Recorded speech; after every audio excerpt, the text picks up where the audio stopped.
I, first of all, want to thank all of you for joining today. This is an amazing session. There's a strong theme across all of these conversations.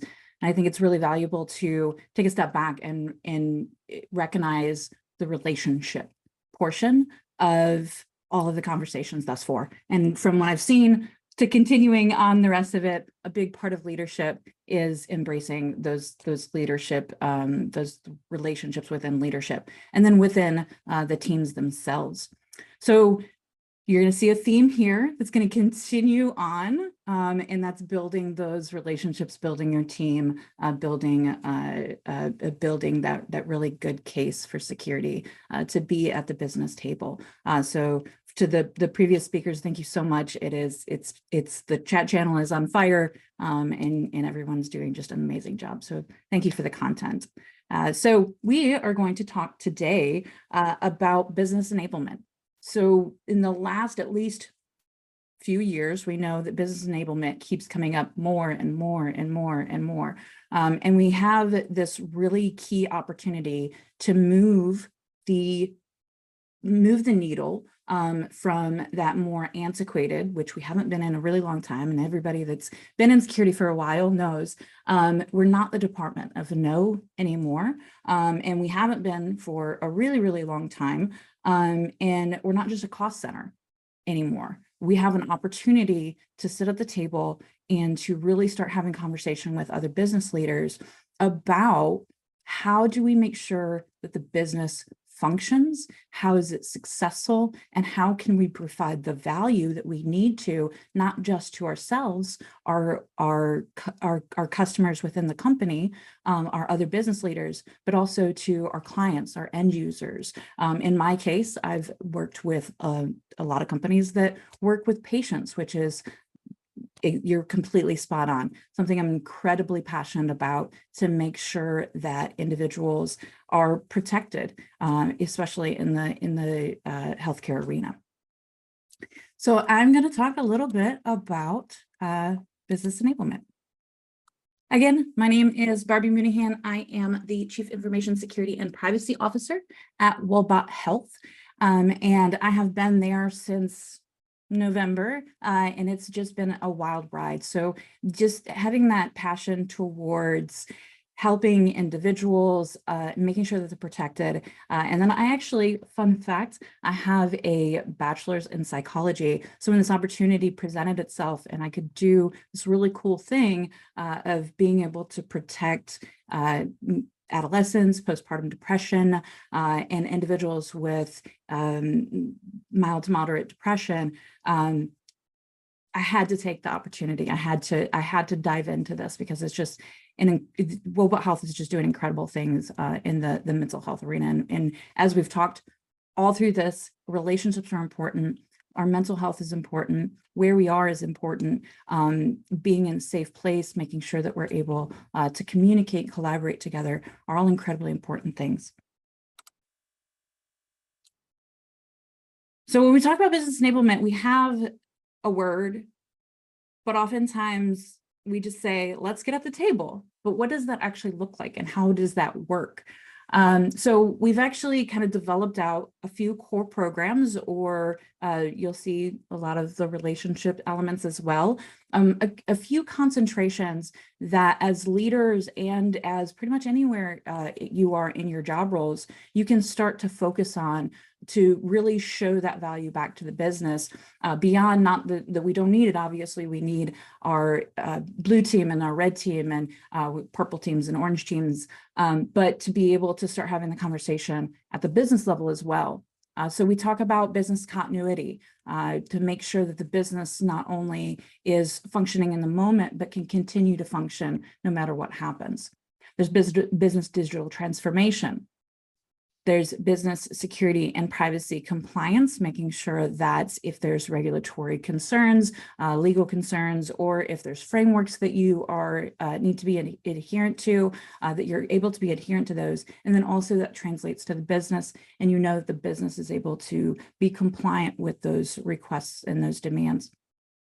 You also have business security risk, because I am a firm believer that when you talk about security, you talk about risk of the company. You cannot talk about one without having the other, because every security conversation that we have has to be based back into what risk does it have to the company, what risk does it have to the users, to the clients, to even the workforce members in the organization itself. So talking about that business security risk is also incredibly important. And then business relationships, how you can build and garner those relationships. And then the business security return on investment. So how do we show, how are we looking at what we're doing, and how are we translating that back to the business to show ROI versus potentially that more cost center analysis. So we're actually going to dig into each one of these a little bit because of course, I think I could probably go into each one of these for a couple hours each, but we're just going to kind of skim the top of them and so that we can get a good idea of what that table looks like. Business resiliency and continuity. When security and business resiliency and continuity is talked about, the first thing that comes to mind is, do you have your backups? Do you have redundancy? Have you done your disaster recovery plan? And do you have ransomware? Do you have plans for ransomware? But we are so much more involved in that conversation than just those things. And we can be so much more involved in those conversations. And in some companies, you will often see security actually takes up the mantle of taking care of business resiliency and continuity, because we have the needs and other individuals in the company aren't familiar with these processes. And so what we have is an ability to really help the business understand where they're at, what risks could happen, what their core functions and criticalities are, and how to make sure that almost no matter what, we are able to continue the functionalities that are important to the company, even if a disaster happens, even if a crisis happens. So we have a good little process here. And again, I'm not going to go into details, but this is just to kind of give a good overview of these different core programs. We have the ability to identify the core leaders within the company. Identifying the core leaders starts those conversations of, okay, in security, we have confidentiality, we have integrity, and we have availability. Oftentimes we have this big C, we have a little I, and we have a little a. But really digging into this conversation is saying, let's have a big C, let's have a big I, and let's have a big A. But it is looking at that big A at the end of the day. And so identify your core leaders, the ones that are at the table, that are making the decisions, the ones that are running the functions that continue the company long-term, the longevity of the company. Within that, you have conversations with your core leaders and you start identifying the core functions and their criticality levels. If you can't pay people, that's going to impact the company quite a bit. So if you identify one of your core leaders, potentially the finance team, maybe HR, depending on how it sits. And then one of the critical functions that they say that they do is, I pay people. Okay, well, that's a pretty high criticality. So we want to make sure that we're able to pay people so they can continue to do their jobs, so we can continue to make sure that the company works. And then you identify that cost and effects of downtime. If that core function no longer functions, what does that mean for the company? At a 1 day, 3 day, 5 days, look at a month, about 3 months. What happens if you're not able to pay people permanently? So the systems that we have in place right now, what happens if those systems go away? What happens if the data to those systems also go away? Then you identify the core people, the processes, and the technologies that are needed for that core function. And you understand the criticality level for each one of those as well. So if you know that I have said technology and said people that are supposed to be responsible for ensuring that payroll goes out, now I understand if this technology goes down, if this person becomes unavailable, if this process becomes unavailable, I understand what those impacts are going to be. Then you look at the integrations, that 360 integrations, to find out if there's anything else that could make that people, process, or technology work, or vice versa. So you're looking around and you're saying, okay, I have payroll, I have a technology, and I have single sign-on to that technology. What happens to that if that single sign-on goes down? If that single sign-on goes down, it's going to impact the ability to be able to do this. So now we have single sign-on as a ripple out that could impact it. You identify the continuity plan itself. So said thing goes down. What do we do? What do we do in the interim? What do we do for that 1 day? What do we do for that 5 day? What do we do for that 1 month? And even if it's permanent, how do we recover the data? How do we get it back up and running? Identify a recovery plan.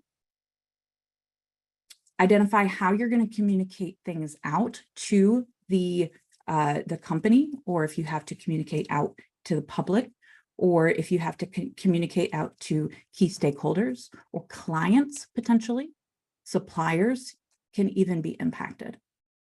And then, of course, as always, just like disaster recovery, with business resiliency and continuity, you got to practice it.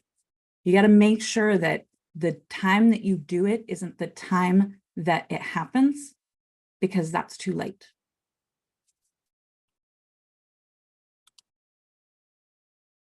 And then you're going to see in each one of these, after the conversation around the core program, we're going to see the relationships that you're going to build, because that's really how we come to the table. We start getting involved in these conversations. We start getting involved in what the business is doing. And we're not just an offset of the business. We are part of the business. We're having the conversations on how we keep the business moving in the event of anything.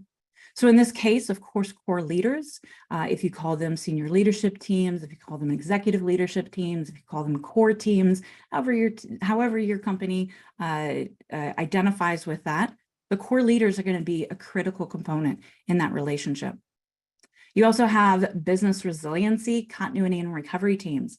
Depending on your organization, depends on whether or not they already have things in place and whether or not you can just start having the conversations, or if you have to build from the ground up. I've personally had to build from the ground up before, and I've also tapped into current business resiliency, continuity, and recovery teams.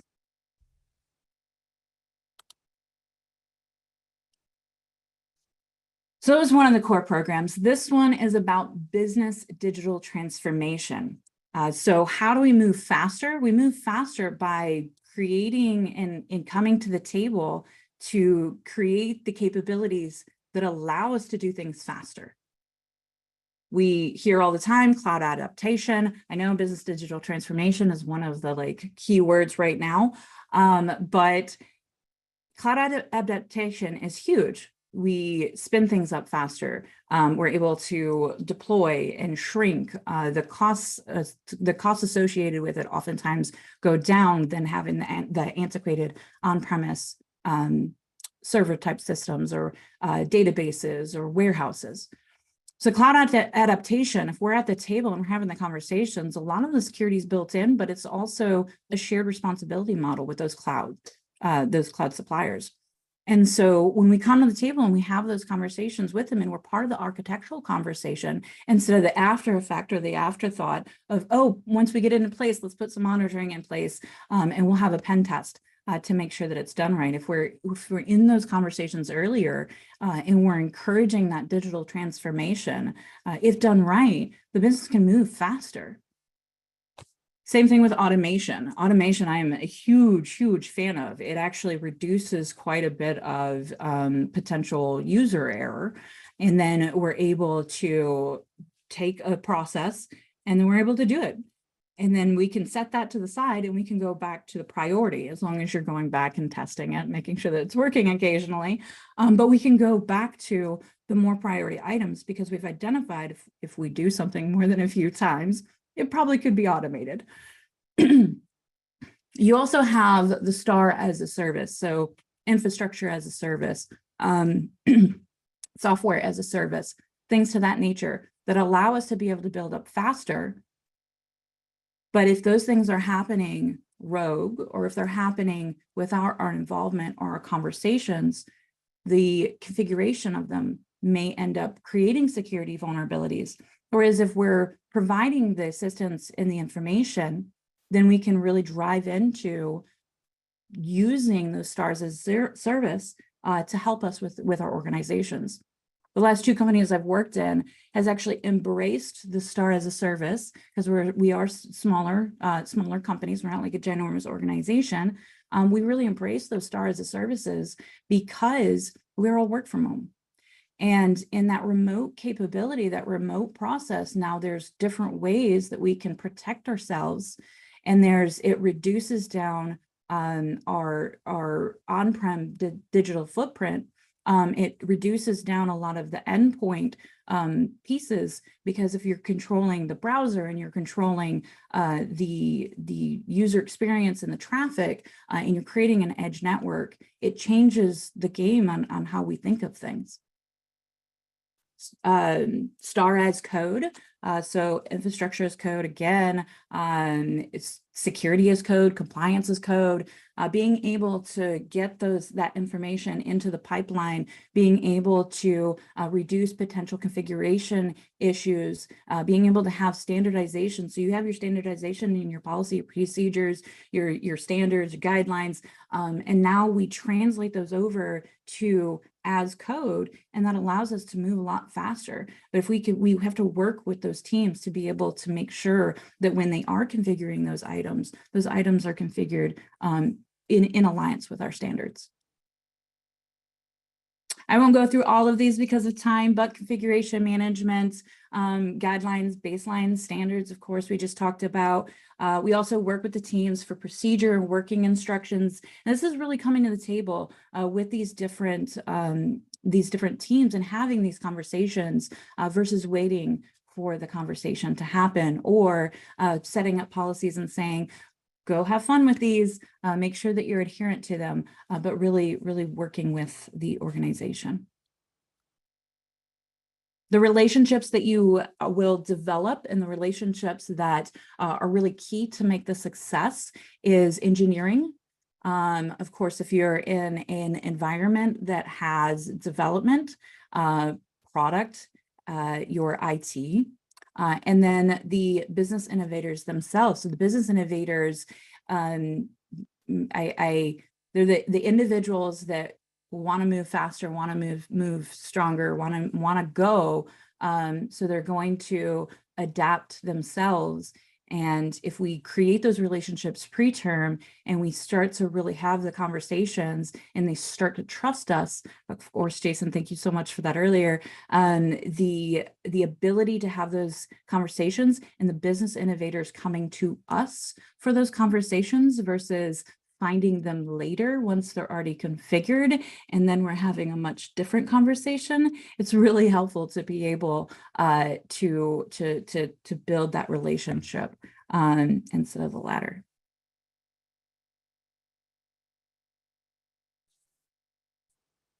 So that's two of the core programs. Another one is business compliance.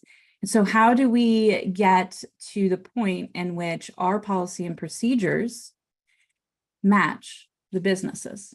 How do we make sure that our policy and procedures that we have in place, which is how do we secure the systems? For me, how do we secure the systems, and how do we ensure privacy for the users, for the workforce members, and for the company?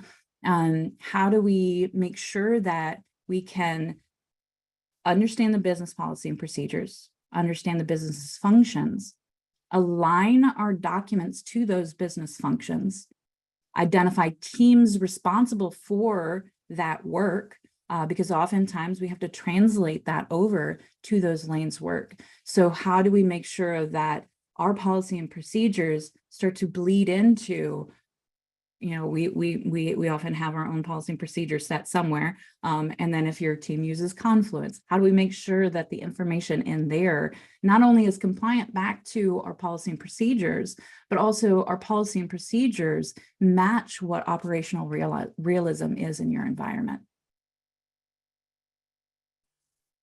And then you educate and work with them. So you take where your baseline, that realism is, and then you say, this is where we need to be, this is where we are. So these are the changes that need to be made. So let's go ahead and take those policy and procedures and make them realistic. And then these are the goals, these are gaps that we need to be able to meet our compliance needs. Of course, working with your governance, risk, and compliance committees to expand that reach is very helpful. A lot of times we'll see the GRC committees for the company, and then we'll see a GRC team for a specific role, so quality or regulatory or security or privacy. And then there's often a disconnect between those two.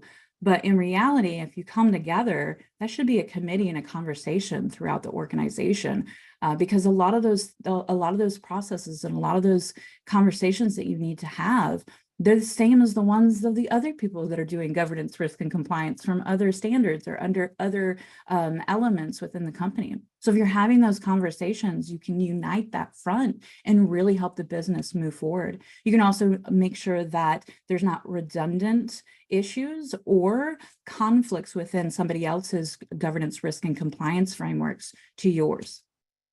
Of course, train your workforce.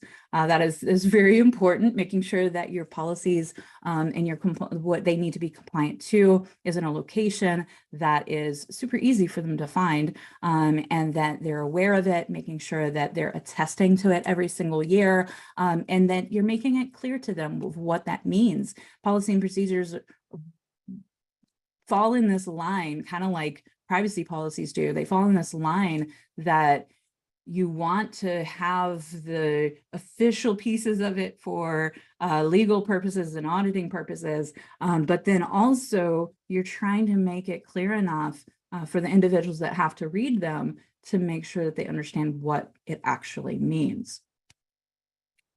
Of course, monitor for compliance, doing your audits, making sure that once you get that information out there, that you have the ability to have those conversations of, if you put encryption as a requirement for all S3 buckets, okay, well, they're going to go off and they're going to hopefully do that. Hopefully you can use the infrastructure as code. Hopefully you can use some of those wonderful things we talked about in the last slide to be able to help with that. But realistically, occasionally we have to dip our toes in and find out, okay, what does this actually look like? And if there's struggles, then have the conversation around the struggles.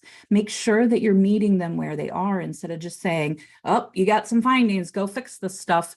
Making sure that we're able to meet the business where they are to make sure that our compliance needs is their compliance needs, but also that we are, again, making sure the business can continue operations, making sure that when we're making those decisions, that it doesn't stop the business or hinder the business to a point in which it's a degradation of the business. And then you can perform security assessments as well, the audits, but also like the pen tests and the different risk assessments that you can do to make sure that things continue on and that you're able to speak back to the business in a legitimate fashion. Data-driven evidence, data-driven information is incredibly crucial to those conversations. The relationships. Governance, risk, and compliance. Again, we're not the only ones in this. There's plenty of policies out there. There's plenty of frameworks that companies have to oblige by. Legal and privacy. I am both privacy and security. So sometimes we wear those dual hats, but sometimes privacy falls underneath the legal. But having those relationships with those two entities is incredibly beneficial as well. One of my strongest, especially in companies that are producing technology, one of my strongest counterparts is quality. to make sure that when the product is being built, that we are adhering to all of these standards and these processes. They're really quite thorough, and they match and align very well to what security would normally need to have in place. And then we work with them to make sure that the security elements are in there as well. Business leaders, and of course, workforce.